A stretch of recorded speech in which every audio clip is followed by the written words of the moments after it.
Next up, I'm up next. I'm going to feature something from the Rustic Buff and Old Gothic Railroad. I call it the Electric Town of Turtle Creek. But before I come on, I'd like to run a New Tracks Facebook video.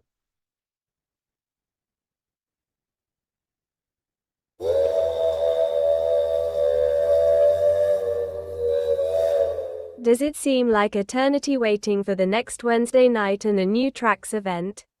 Now there is hope. The New Tracks Modeling Facebook page gets you into the New Tracks community 24/7. Post, respond, and converse with over 1,200 avid model railroaders on Facebook. Show your modeling, ask questions and help others.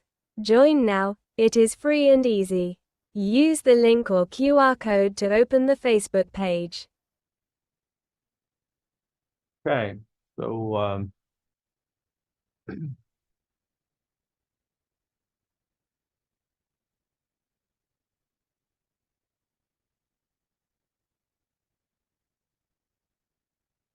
I haven't actually presented in a while, but this is something that I've been working on, and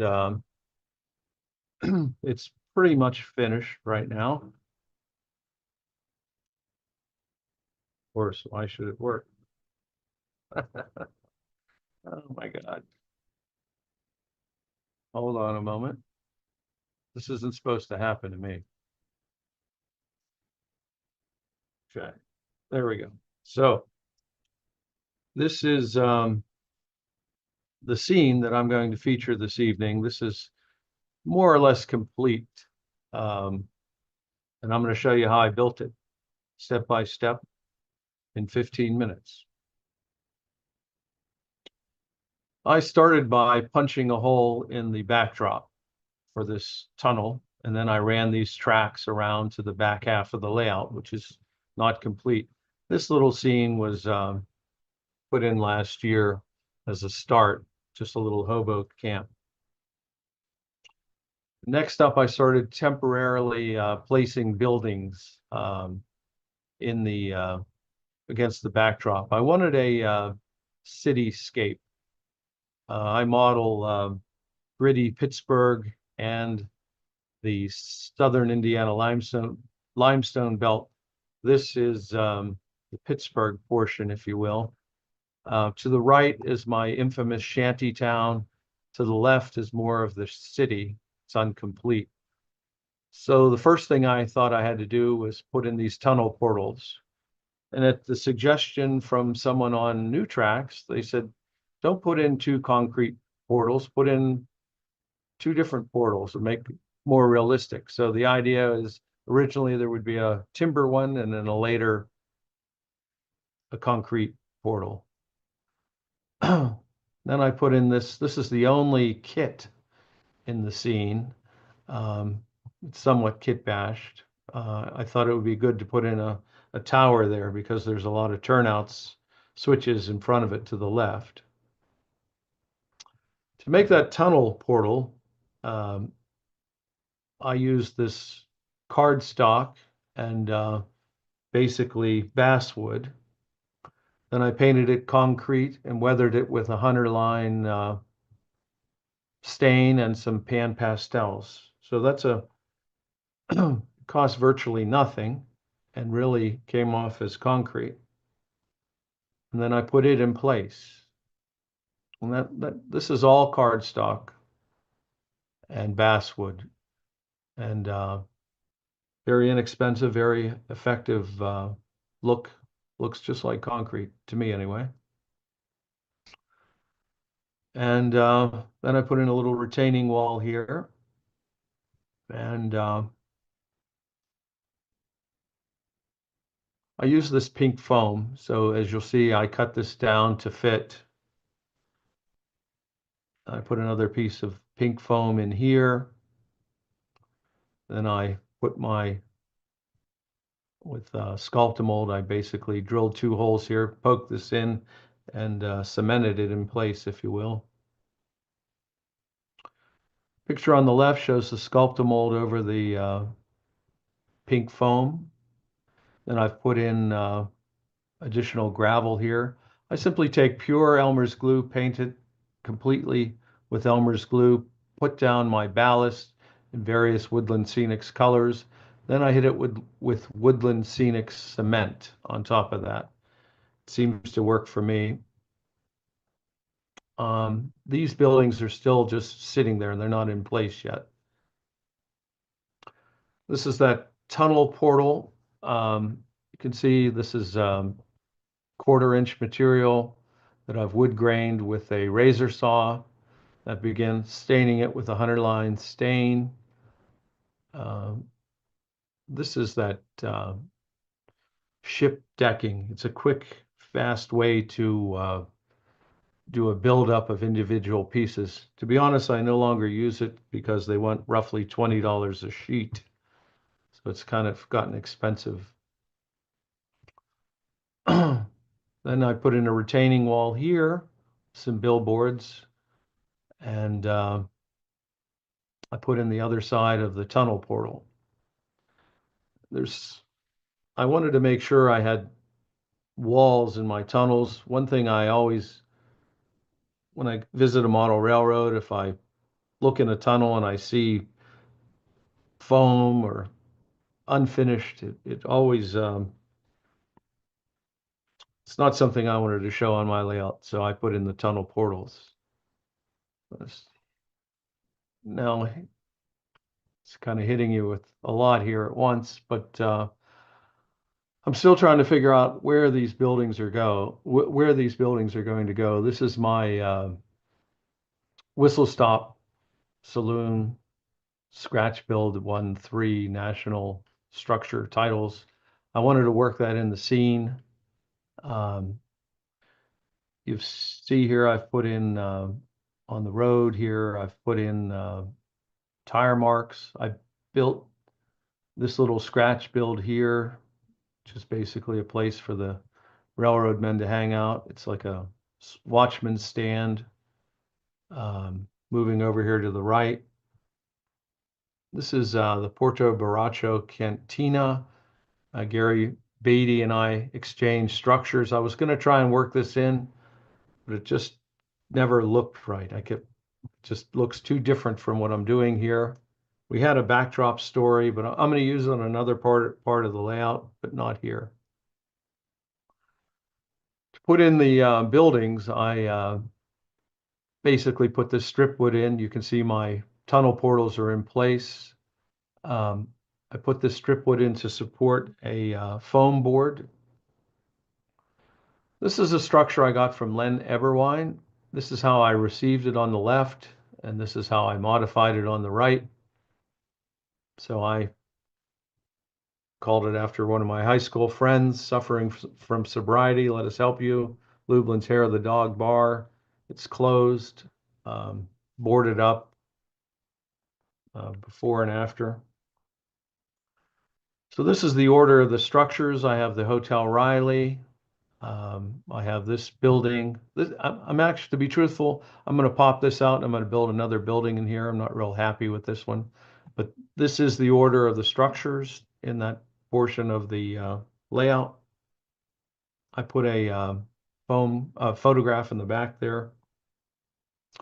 There's that foam core board. I put my Elmer's glue down, and then on the right there, I sprinkled my, it's basically a fine ballast and some Woodland Scenics material. The scene's developing here. It's coming along. I've put in a fence here.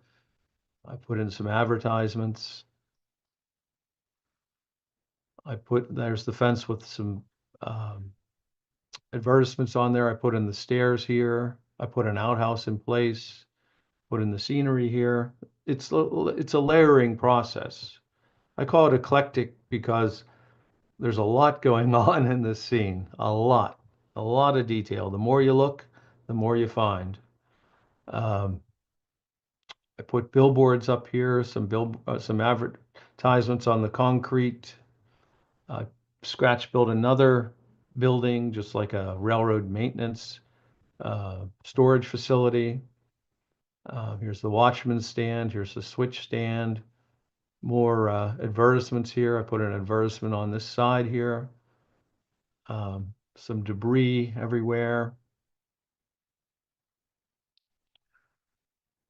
Underneath this is, you can see the pink foam. I use Sculptamold. I like Sculptamold because it offers a very nice texture.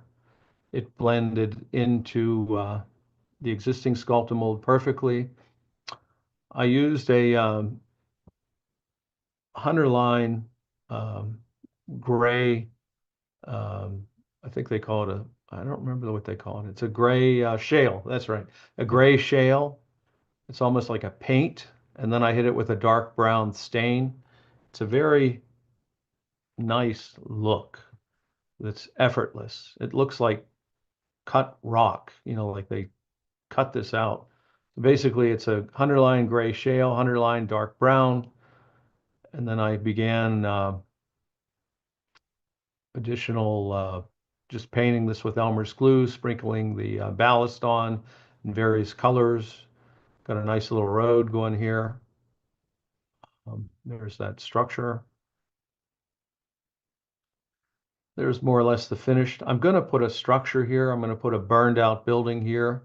I haven't decided what I'm going to put here. Probably another burned out building. This is like the bad section of town. So, this is dilapidated. This is and falling in. This is condemned. I'm going to replace this structure. This is a house of ill repute. And I'll probably have a couple fallen in or burned out buildings here. But for now, that's what I've got.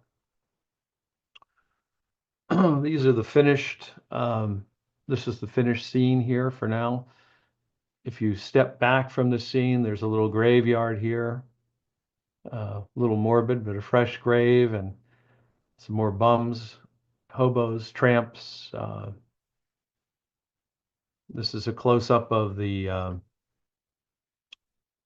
saloon, the Whistle Stop Saloon, a couple cars, a rusted out car. There's the overall completed scene. I've got some railroad workers here. These are the tramps. This is a articulated locomotive kit bash based on an HO locomotive. This is a Broadway Limited C16. And you can see I put some on the road here. I put some woodland scenics, basically weeds. Everything looks, when I say eclectic, I mean, look what's going on here. Everywhere you look, there's something to see. There's hobos, engineers, signage, the ladies, funny names for the buildings, just a lot going on. And this is On30. Another shot of the town. It's supposed to be like a cityscape. A little close up, looking down the street.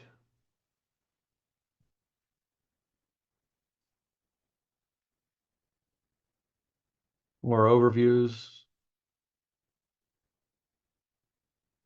There's a lot to photograph. You can do pull in close, pull back. There's endless views for photographs here.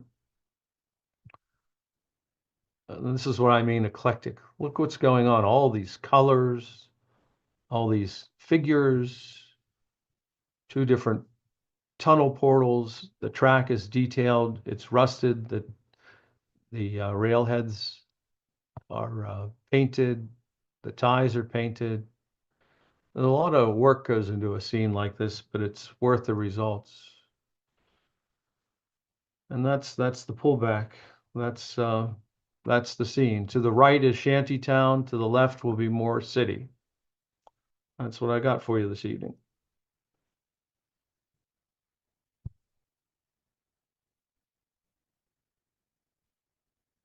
Any questions?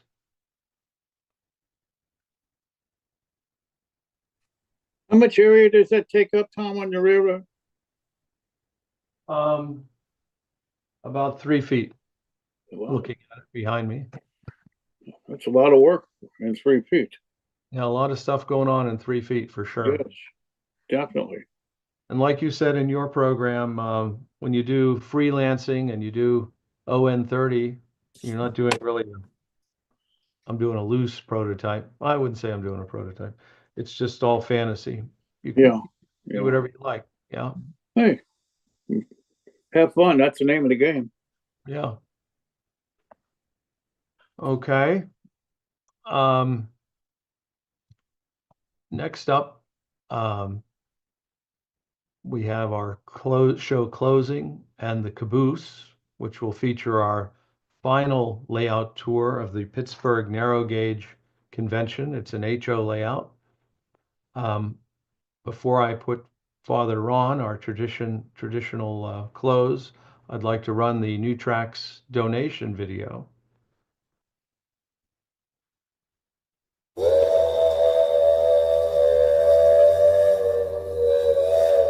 Do you enjoy New Tracks modeling? You can help support New Tracks in many ways, but donating to support the show and other activities is really appreciated. This helps pay for the expenses of producing the show, including Zoom, website, and emailing costs. You can support New Tracks financially in 3 ways. First, you can make direct contributions through Patreon. With Patreon, you can make a single or monthly contribution to New Tracks. You can also contribute through YouTube by using super stickers and super chats to donate. Finally, when you watch a YouTube replay, letting the ads run will increase the payout to New Tracks.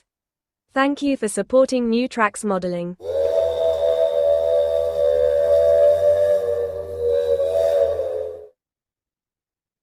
I encourage everyone to donate first to the scholarship fund. And if you enjoy the show, although our expenses are minimal, make a small donation so we can keep New Tracks modeling live on YouTube and Zoom. $5 or $10. We have 500, 700, 800 viewers now on New Tracks Live. $5 or $10 is big numbers if everybody donated $5. Take a moment, figure out how to do that, and help our cause, particularly the scholarship. Next, we have Father Ron. It's a tradition on the show, our closing. And Father Ron, appreciate you being on this evening and hanging out for the whole show. Do appreciate that. Master maker of the universe, our scale models imitate your creative spirit, and we learn the genius of your handiwork. Teach us to appreciate all you have made. Amen. Thank you, Father Ron. And appreciate you being on, and we got to get your modeling on. I tell you that every week. You're welcome. Glad to be here. Thank you very much.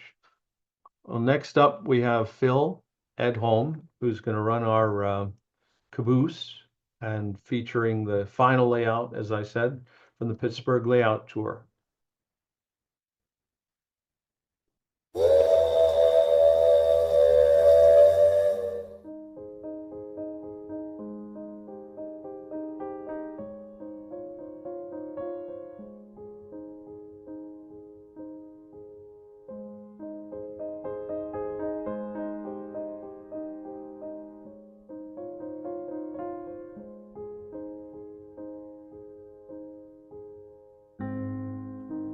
This was a very nicely done space with a layout in it versus being a train room. It was kind of more of an open space.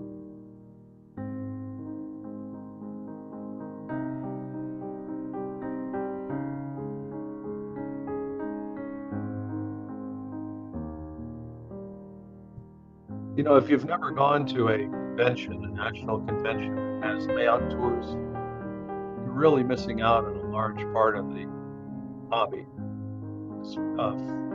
Bill and I, Jeff, we went around the Pittsburgh area and visited all these layouts. It was absolutely fascinating to me. I had never done it before, to be honest, and just really enjoyed it. Bill, you would agree, I would think. I think it's a great opportunity. I have to say that every layout tour I've been on, every layout I visited, I learned something, saw something that I've been able to incorporate as a future concept in modeling. And that's the truth. In particular, there were a lot of company housing on some of these layouts we visited in Pittsburgh and a lot of these coaling towers. And it's just such a great reference. And I've never seen one exactly like that. That's just a beautiful model worthy of pirating. That's scratch built for sure.